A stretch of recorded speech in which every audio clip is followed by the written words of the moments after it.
Hola, ¿cómo les va? Bienvenidos una vez más a mi canal. Hoy vamos a hablar acerca de lo que nos contamos a nosotros mismos. Primero vamos a decir que lo que nos contaron a nosotros mismos, lo que ingresó a nuestro cuerpo a través de nuestros oídos, es lo que dio forma a nuestro psiquismo, a nuestro yo, a nuestro sistema de creencias, nuestro ego, a veces malentendido ego. El ego no es ser arrogante, soberbio, egocéntrico, aunque la palabra se parezca. El ego es el yo, es el psiquismo, es el sistema a través del cual se moldea nuestra realidad y ni conciencia tenemos justamente. Todo esto opera inconscientemente, es decir, más allá de la conciencia, más allá de lo que podemos decir me doy cuenta o tengo conocimiento de, más allá de todo eso, existe otra cosa y eso es el inconsciente. El primero en mencionar el término inconsciente, o por lo menos para referirse a un determinado concepto, sabemos que fue Freud. Pero ese concepto, es decir, todo eso de lo cual no tenemos conciencia, no es nuevo. No es algo que descubra Freud o que mucho menos invente, sino que es algo sabido por miles de años por los humanos. Por ejemplo, en el medio de la selva, los chamanes ya sabían que existía un inconsciente, un psiquismo, un sistema que gobierna nuestra mente. Párrafo aparte, ¿cómo es esto posible? Estas personas en el medio de la selva, sin el sistema como lo conocemos, sin la Matrix como le llaman algunos, sin todo eso, igual se dieran cuenta que existe un inconsciente.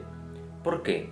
Porque es inherente al psiquismo humano más allá de toda época y de todo lugar. Por otra parte, Jung, en el año 1916, se refiere al término de inconsciente colectivo, ya no individual de cada ser humano, de asociado a las vivencias en cada caso en particular, sino algo colectivo, es decir, que todos los individuos de la especie humana lo comparten. Y esto tiene que ver con qué está bien y qué está mal en determinada cultura, qué se puede hacer y qué no se puede hacer, qué está bien visto, aceptado y qué está mal visto, no aceptado, por ejemplo, entre tantas otras cosas. Ahora bien, ¿cómo influye esto en la enfermedad?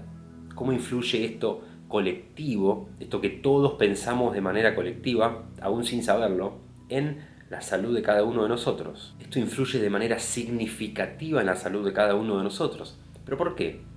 Porque creemos en eso. Elegimos creer en eso, en ese inconsciente colectivo, determinado por nuestra cultura, por nuestra ciudad y por un montón de factores. Por ejemplo, el paradigma de la ciencia. Porque justamente un paradigma lo que hace es encauzarnos en una forma de pensar determinada. Y como es arriba es abajo, lo que pienso en el plano sutil se manifiesta en el plano de lo real.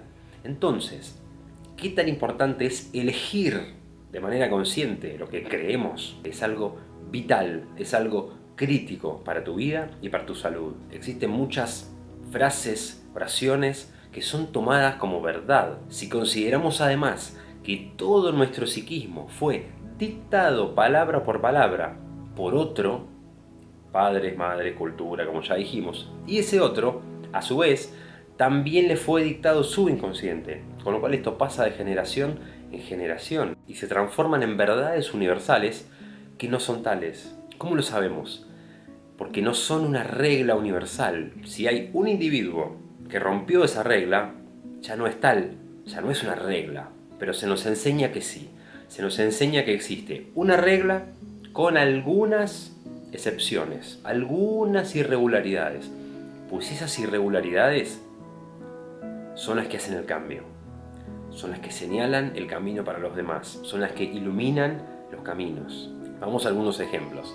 Años después de inventarse el automóvil, estudios científicos de la época demostraban y demostraban que no se puede viajar a más de, creo que eran 100 km por hora puntualmente, sin que el cuerpo se desintegre.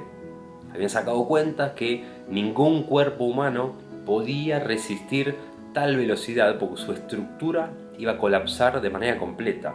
Se decía, por ejemplo, que sus órganos podían explotar, podían colapsar de un modo terrible, dada la tremenda velocidad para la época. Ese límite de los 100 km por hora se convirtió en una verdad universal para la época.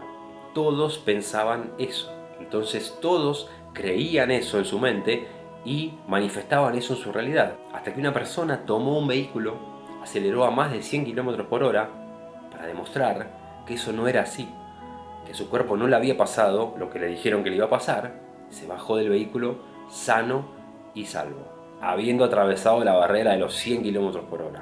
¿Qué quiero decir? Que esas sentencias se transforman en verdad absoluta y todo el mundo cree que es así, cuando en realidad no tienen por qué serlo. Esto que hoy nos resulta irrisorio, que la ciencia operara de esa forma, que la gente operara de esa forma, en esa época, está sucediendo hoy. Nunca dejó de suceder. Por supuesto que no con la barrera de los 100 km/h, pero sí con otro montón de barreras. Por ejemplo, en materia de salud física. Nos dicen verdades como: después de los 40 te va a pasar tal cosa, por lo general mala. Después de los 30 te va a pasar tal cosa, por lo general mala. Después de los 50, y encontrás personas que tienen 60 y todavía siguen esperando que les pase. Otra gran máxima es: el cambio de clima nos hace mal. Eso es una programación. Cuando llega el cambio de clima, vos te resfriás y eso confirma la verdad que vos ya pusiste de antemano.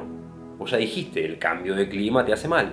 Concedido, llega el cambio de clima y te enfermas. ¿No te preguntaste por qué no se enferman todos con el cambio de clima? ¿Por qué no todos los de más de 40 le pasarían ciertas cosas? ¿Por qué hay excepciones? Pues bien, porque estas personas decidieron no creer en eso, no creer en esas verdades. ¿Querés profundizar al respecto? Contactate conmigo y coordinamos una sesión personalizada. Suscríbete, dale like y compartí este video con quien consideres que lo va a necesitar. Y recordá que tu cuerpo manifiesta lo que vos callás.